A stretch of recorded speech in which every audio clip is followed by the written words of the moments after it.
We are loading a Raspberry Pi 5 up with Batocera and running it as an awesome emulation station. This thing is a little beast. It obviously looks like the original NES, so it's got the NES Mini vibes from a couple of years ago. It is a really cool and powerful machine. I'm going to show you how to build it, how to configure it, and a couple of tweaks that I learned along the way to make this thing run really smooth. First up, let's talk about the hardware choices. So I went with a Raspberry Pi 4 gig. That's because this is a little retro battle station, and we're not trying to emulate, the latest and greatest games. That's what PCs are for. But I wanted this to be a nice, cool little battle station that is like a standalone console experience. We also went with GeekPi's GamePi 5. That's because it supports NVMe SSDs. It's got a little NVMe hat that you can use to install an NVMe, and that's what we're going to do today. It also comes with extra cooling. So I'm going to show you a couple of tweaks on the Raspberry Pi 5's terminal that we can tweak to make it function a little bit more like a console. So let's get right into the build, and then we'll get into some of the configuration. All right, guys, so let's get this thing set up. So let's take a look at it. Everything's inside. So let's open it up. We've got our NVMe hat. So we'll install that in a minute. There's your PCIe cables, careful with those ones. And then you've got your thermal pads and our heatsink and fan. So let's get everything installed in our Pi. There she is. All right, let's get our thermal pads installed. So just a reminder that they have, they're sticky on both sides. So they've got, you've got to remove both the top and the bottom plastic covers and get those on. That's how it sticks down. Then you want to insert your NVMe drive keyed properly. Now this is the dedicated fan for the SoC, which is basically the CPU, guys. So that has a dedicated fan. So you want to install that. Just use your pry tool there to get it in. You'll hear the snap, and you just want to hide those cables off as well. Just get them out of the way. Very cool. All right, cruising along. Now you want to attach your NVMe hat on the bottom. It has some dedicated screws there that you can screw it down to. Now, you might want to be very careful with your ribbon cable here. It is pretty delicate. You do get a spare one, but just be careful there, guys. Okay. Now we can put everything together. That is good to go. Depending on how you're setting this up, you might not want to screw it down into the case straight away. I'm going to do it now because I'm going to make some tweaks. So here we are. I'm going to set this up by the manufacturing default. So that red power cable goes into GPIO pin 4 and the black ground cable goes into GPIO pin 6. And I'm going to talk about that a little bit. So, all right, we're ready to go. There's the SD card slot. Looking good. Nice little build here. Hey, just want to jump in here and say, if you're enjoying any of the content on Computer Games Hardware, please chuck us a like, share, and subscribe. Watching the videos really helps me out. And guys, I don't often talk about this, but we are approaching a pretty big milestone. We are approaching 10K subscribers. So a big thank you to everyone who has stuck around from the beginning and supported the channel, and all you new subscribers. And to mark the event in 2026, we are going to be giving away some stuff. So look forward to that. Like, share, and subscribe, because it's a subscriber giveaway. So we're looking to, when we get to that 10K mark. Now I'm pretty excited to do this, so stick around on Computer Games Hardware for your chance to win. I want to make a couple of tweaks to our Raspberry Pi 5 and our GamePi 5 case. Okay, so as you can see, we've got our fan here for our Raspberry Pi 5, but we've also got a case fan here. So you can see that there. That case fan is connected to the GPIO pins there. So it's connected to GPIO 4 and GPIO 6.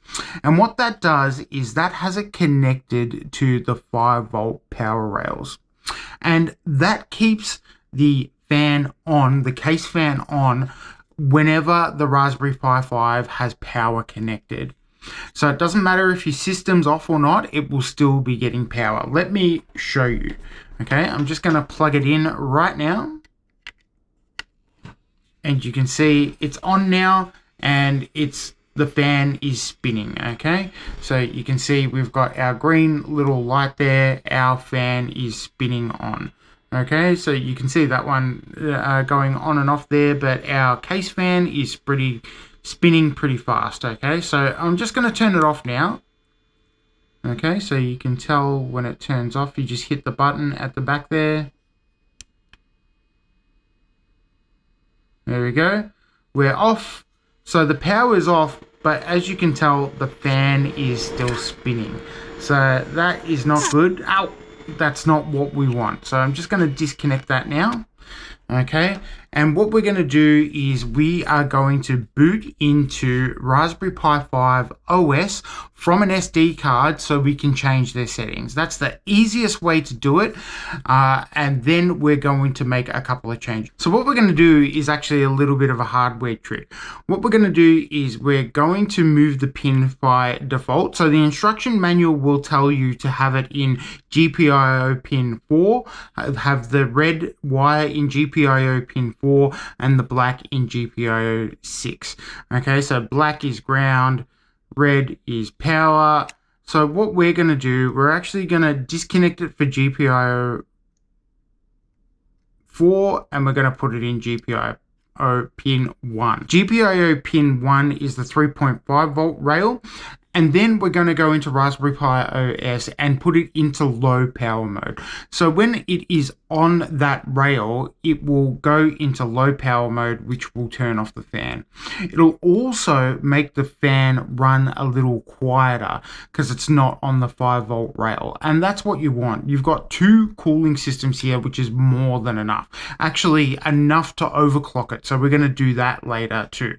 So first thing you need to do is move the red pin to pin 1.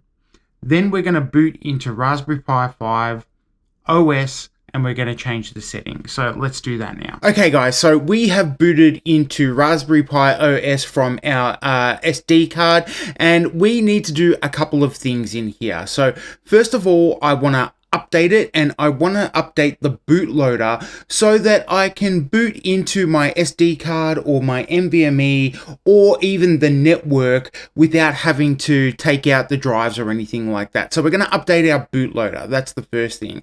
Then we're going to change our boot order, and then we are going to change how the Pi powers down. Okay, so we're going to do those two things, and then just as a little bonus, we're going to enable PCIe Gen 3. Okay, so the first thing you want to do is check for updates. So a pop-up should come up in the Raspberry Pi 5 whenever you have any updates. So you'll get a little update sign here, and a pop-up will come up. So update it if it needs it.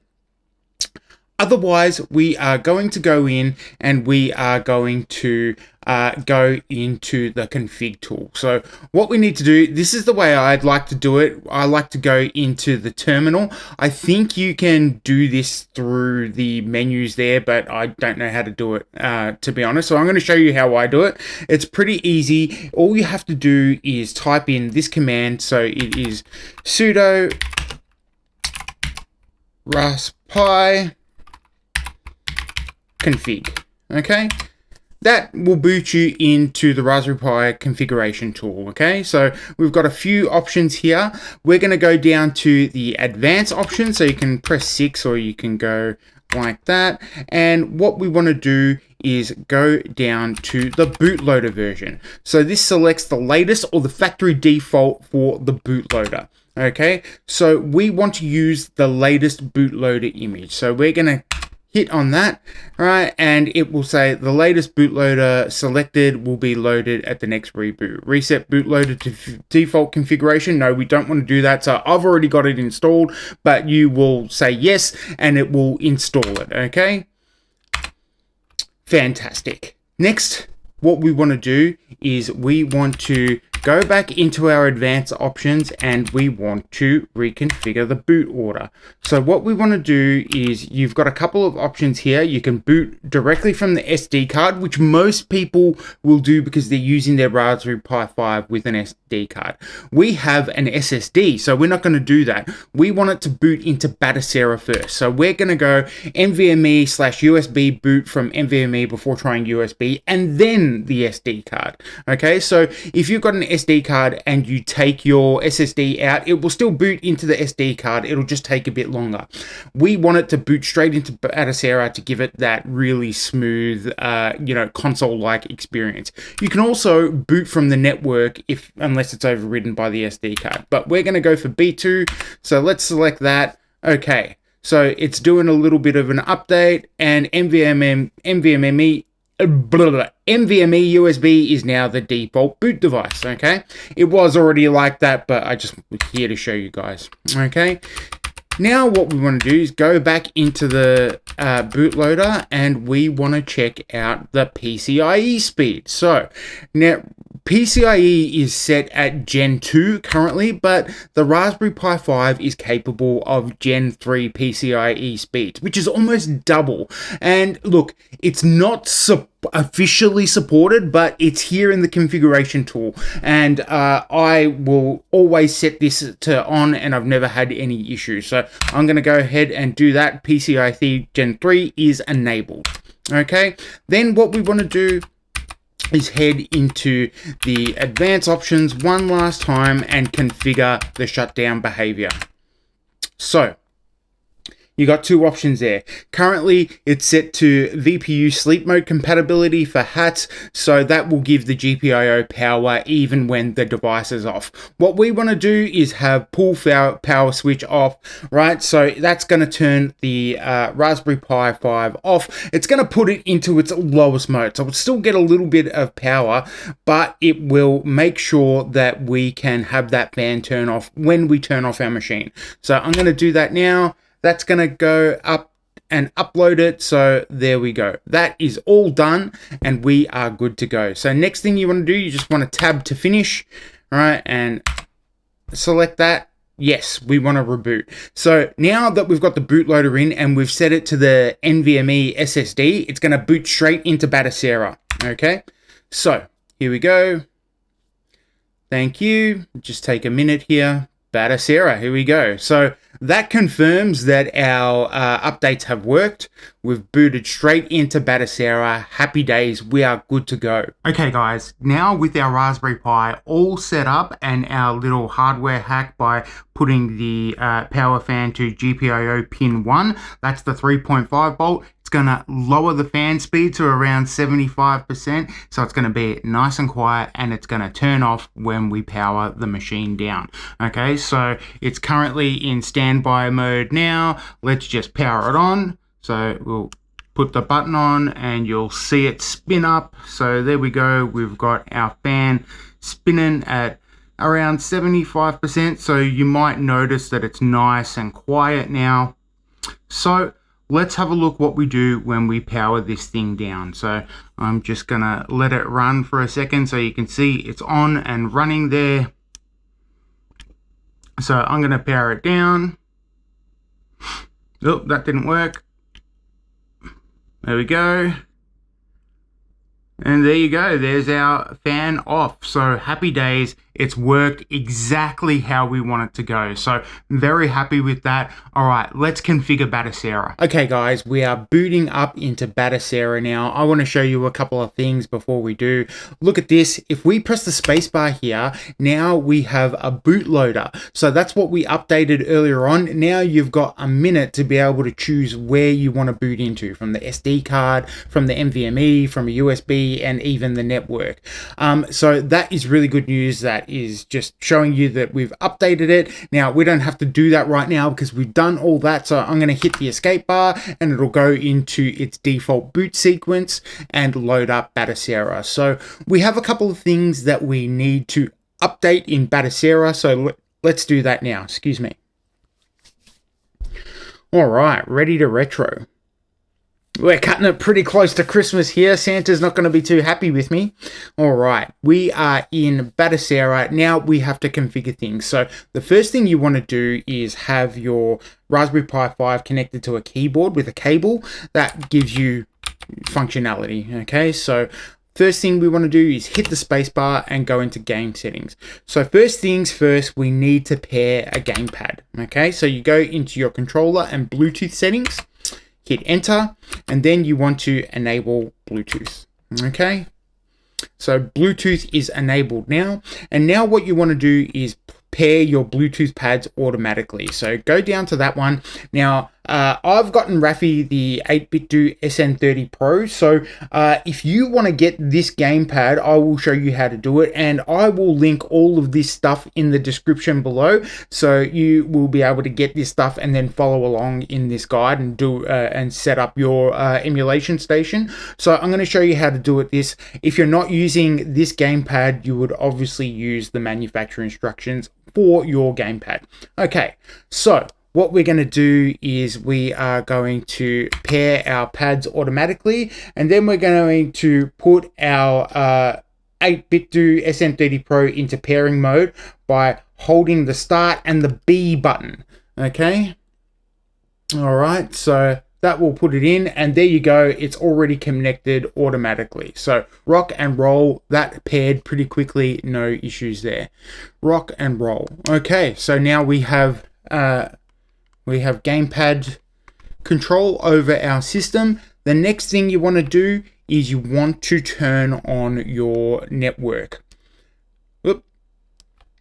Okay, so go into network settings.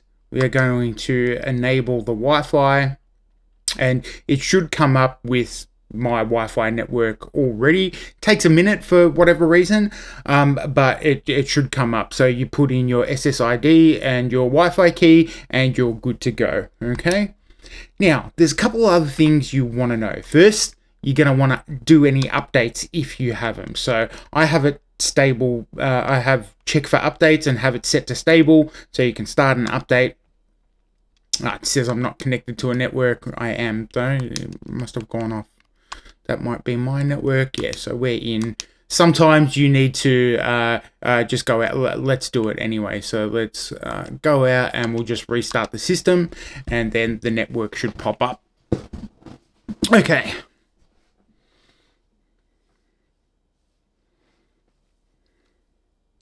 Mate, Santa thought I was going to have this done way before the night before Christmas Eve. So I don't know if he's going to be too wrapped with me.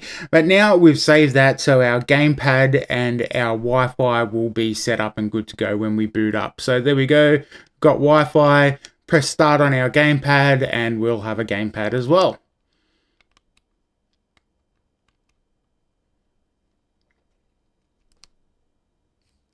Okay, good to go. All right, so let's get back into those settings. What we want to do is do an update. So as I was saying, I have check for updates on and stable. There is also butterfly, which is, whatever it's called, non-stable. So you start your update. There we go. This thing should be quite up to date. That is cool. Let's go into the system settings. So, set it up however you want. We're going to come back to the interface mode in a minute. I just want to let you know that with the hardware, I have a dongle for Rafi in this one, and sometimes it can play up. Sometimes you might turn it on and it won't be playing any sound. So if it does do that, you can go into the audio output and you can go built-in digital audio stereo HDMI and select that. Then you can update it and set it back to auto if you want. It will kick it back in. Sometimes it can be finicky like that with the audio and the visual. So just be aware of that. The next thing I want to show you guys is I've put an overclock on this. All right, so natively it runs at 2400 megahertz, right? So I've put this all the way up to extreme, so that's 2900 megahertz. It can go all the way to insane, but I just don't want Rafi to have any issues with this, so I've just bumped it down a little bit because I'm not always going to be there to troubleshoot for him. So I just want to make sure it's working perfectly. Honestly, with the case fan, with the fan on the SoC, this is going to run completely fine without it. So that is a nice and powerful machine. Okay, now last thing you want to do, you also have scrapers, right? So now that you're connected to the network, if you go to Screen Scraper, you can download from Batocera the box art, screenshots, even videos of the thing. Just be careful because depending on the size of your SSD, you don't want to overload it with just like loading screens. Either choose the box art or the images or whatever it is. I'll show you here. Like I've got just an image of the thing, and that's because we want to save space. But you can choose the box art. You can have the box art come up and then it go into a little video, whatever you want. There's plenty of options. Okay, so this is MS-DOS, so you can see some of the classics there. Haven't played Space Invaders for a little while. Anyway, let's go out of there, and then I want to show you one more thing before we get done here, guys. So what you want to do is you want to go into the system settings. Remember, this is a gift for my nephew, right? So I want to make sure that he doesn't go in and mess up any of the settings or anything, because it can be quite difficult if you're not too sure or you're just learning about the system itself. So the user interface mode can be changed from kiosk to kid to full. So if you set it to kid, you will only be able to play the favorites. Okay, so you won't be able to go into any other system.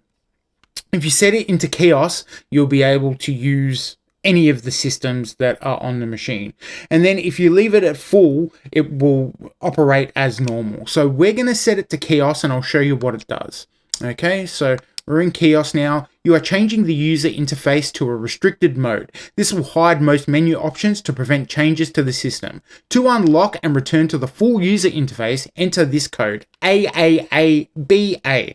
Okay, do you want to proceed? Yes, I do.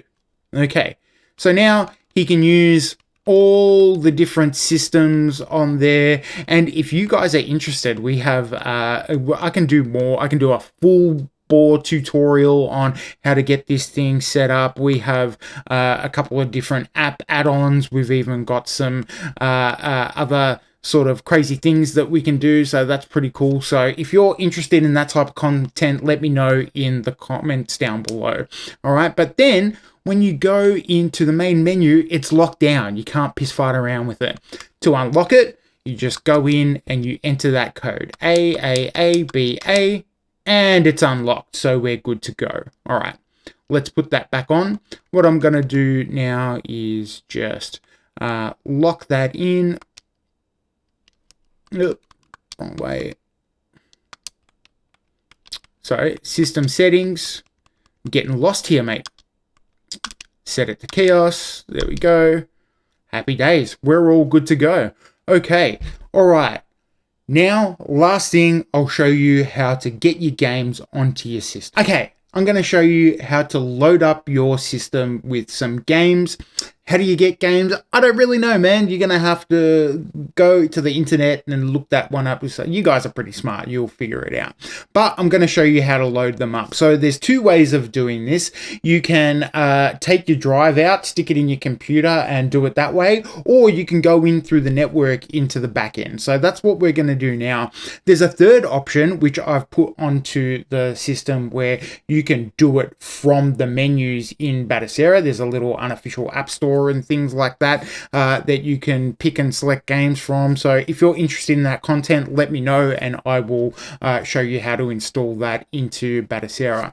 All right, so what we need to do is make sure that our game system is turned on and we're on the same Wi-Fi network. Then what we're going to do is we're going to go in and go / Batocera. Okay, so what will pop up is it's on my other screen. So it'll pop up with a username and a password. So the username is root and the password is Linux. and that's for all those devices. So we'll go okay there, and then we will boot into Batocera. So we're in there. So you can change that if you want to for a bit of safety. Go into share, and then you will find a folder called ROMs. So if you go into the file and go into ROMs, you will see all the systems that you can get ROMs for. Okay, so we have a little ROM here. This is a game called AROM, and we are just going to put it into the let's go the Amiga 1200.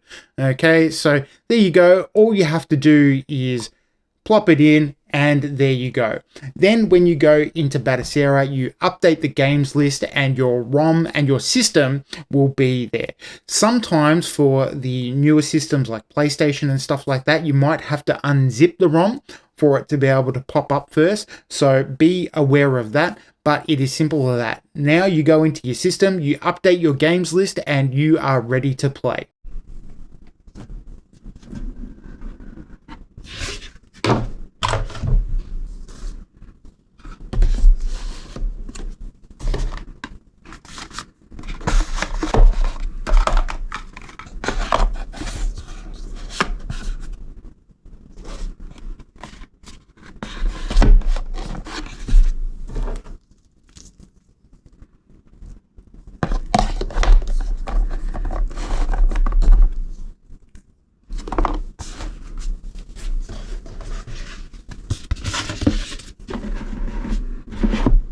So what do you think, guys? Are you thinking about doing a Raspberry Pi build in Batocera? Let me know in the comments down below. If you need any support with your current Raspberry Pi build, or you're a little bit stuck, shout us out. I will do my best to answer any of your questions. And if I don't know, you can be sure that someone in the community will know. So let us know in the comments down below, and we can support you in your build. Anyway, this one's coming pretty close to Christmas, so have a very Merry Christmas and a happy and safe New Year, everyone. I'm going to be doing some things. We're going to be doing a Christmas Day stream. So if you haven't got anyone to hang out with on Christmas, come and join us. We're going to play some games like Avatar, maybe some It Takes Two, some good stuff. So it's going to be me and the fam chilling in the computer games hardware set, you know, playing some games and doing some stuff like that. So please come along. We'd love to have you. Anyway, that's going to do it for this one, guys. Thank you very much for watching. Merry Christmas, Raffy. I hope you enjoy your gift. I've had a good time making this. I hope you guys had a good time watching it, and I will see you guys in the next one. Thanks for watching. See you next time.